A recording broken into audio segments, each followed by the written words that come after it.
എല്ലാവർക്കും നല്ല നമസ്കാരം. എൻ്റെ ഈ തൊട്ടടുത്ത് നിൽക്കുന്നത് കേരള കോൺഗ്രസിൻ്റെ ഈ നിയോജകമണ്ഡലം കമ്മിറ്റി പ്രസിഡൻ്റായിട്ടുള്ള പോളിച്ചേട്ടൻ, അതുപോലെ തന്നെ വാർഡ് കൗൺസിലറായിട്ടുള്ള ജോജിയേട്ടൻ. ജോജിയേട്ടൻ്റെ വാർഡാണ് ഈ നമ്മുടെ സർക്കാർ ആശുപത്രി ഇരിക്കുന്ന ഈ സ്ഥലം എന്ന് പറയുന്നത്. ജോജിയേട്ടൻ്റെ വാർഡിൽപ്പെടുന്ന സ്ഥലമാണ്.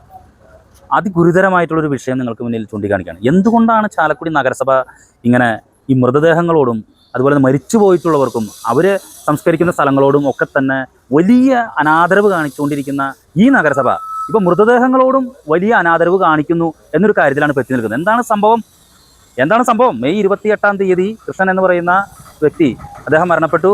ആ മരിച്ചതിന് ശേഷം അദ്ദേഹത്തിൻ്റെ ബോഡി ഈ ചാലക്കുടി സർക്കാർ ആശുപത്രിയുടെ മോർച്ചറിയിൽ സൂക്ഷിച്ചിരിക്കുകയാണ്. എത്ര ദിവസം കഴിഞ്ഞു? ഇന്ന് 9-ാം തീയതിയാണ്, ജൂൺ 9-ാം തീയതി.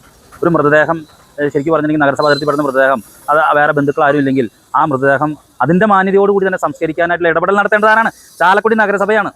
ഈ ചാലക്കുടി നഗരസഭ മുൻപ് ഇതുപോലെ ക്രിമിറ്റോറിയത്തിലെ അസ്ഥികളും മറ്റു കാര്യങ്ങളും ചാക്കി കെട്ടി തൂക്കി വയ്ക്കാനുള്ള പരിപാടികൾ ചെയ്തു.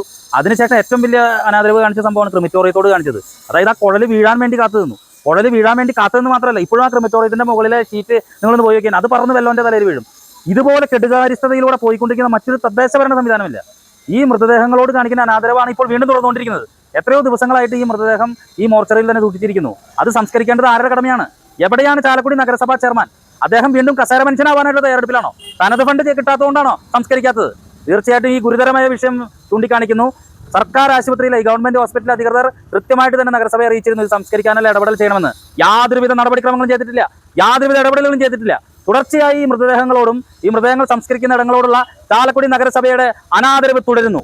ഇതുമായി ബന്ധപ്പെട്ട കാര്യങ്ങൾ വാർഡ് കൗൺസിലറോടും പോളിച്ചേട്ടനോടും നമുക്ക് ചോദിച്ചറിയാം. ഞാൻ VJ ജോജി, ചാലക്കുടി നഗരസഭ വാർഡ് 18, അതായത് ഈ സർക്കാർ ആശുപത്രി ഉൾപ്പെടുന്ന വാർഡിന്റെ കൗൺസിലറാണ്.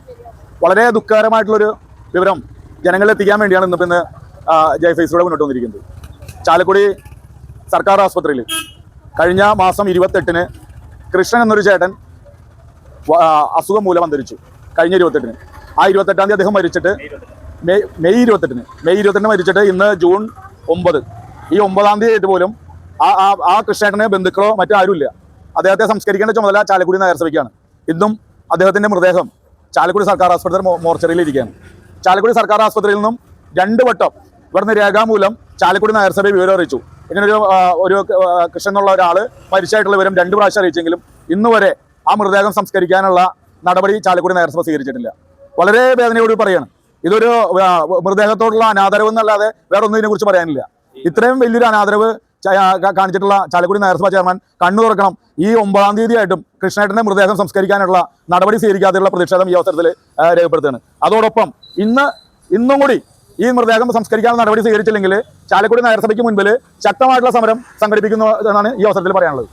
ഈ മരിച്ച കൃഷ്ണൻ എന്ന് പറയുന്ന ആളുടെ വീട് ചാലക്കുടി നഗരസഭയിൽ എവിടെയാണ്? അദ്ദേഹത്തിന് വേറെ ആരുമില്ല, ഒറ്റയ്ക്കാണോ താമസിക്കുന്നത്? ചാലക്കുടി റെയിൽവേ സ്റ്റേഷന്റെ ഭാഗത്ത് ഇദ്ദേഹത്തെ വയ്യാതെ കിടന്നപ്പോൾ അവിടുത്തെ പൊതുജനങ്ങളാണ് അദ്ദേഹത്തെ ചാലക്കുടി സർക്കാർ ആശുപത്രിയിൽ എത്തിച്ചത്. ആശുപത്രിയിൽ എത്തിച്ചതിന് ശേഷം അദ്ദേഹം 28-ാം തീയതി മരണപ്പെട്ടു. അതിനുശേഷം അദ്ദേഹത്തെ സംസ്കരിക്കേണ്ടത്, ഉത്തരവാദിത്തം ഏറ്റെടുക്കേണ്ടത് ചാലക്കുടി നഗരസഭയാണ്. ചാലക്കുടി നഗരസഭയുടെ പിതാവാണ്, അതായത് 50,000-ഓളം വരുന്ന ജനങ്ങളുടെ പിതാവാണ് ചാലക്കുടി നഗരസഭ ചെയർമാൻ. അദ്ദേഹം ഈ വ്യക്തി മരിച്ചിട്ട് ഇന്ന് വരെ ആ നടപടി സ്വീകരിക്കാത്തത് കടുത്ത അനീതിയാണ്, കടുത്ത പ്രതിഷേധം അർഹിക്കുന്ന ഒന്നാണ്. ഓർഫൺ ബോഡീസിൻ്റെ ചില നിയമങ്ങളുണ്ട്, രാജ്യത്തുണ്ട്, സംസ്ഥാനത്തുണ്ട്, വിവിധ മുനിസിപ്പാലിറ്റികൾ ചെയ്യുന്ന കാര്യമുണ്ട്. നമ്മൾ ഓർഫൺ ബോഡീസിൻ്റെ ഗൂഗിളിൽ അടിക്കുമ്പോൾ ആദ്യം വരുന്ന സാധനം ചാലക്കുടി മുനിസിപ്പാലിറ്റിയുടെ വെബ്സൈറ്റും അനുബന്ധ കാര്യങ്ങളാണ്. എന്ന് പറഞ്ഞാൽ വളരെ കാലം മുൻപ് തന്നെ ഈ അനാഥാപ്രേതങ്ങളുടെ സംബന്ധമായ വിവരങ്ങൾ കൃത്യമായി ശേഖരിക്കാനും അതിന് നടപടി സ്വീകരിക്കാൻ വേണ്ടി ഒരു വെബ്സൈറ്റ് തുടങ്ങിയ സ്ഥലമാണ് ചാലക്കുടി മുനിസിപ്പാലിറ്റി.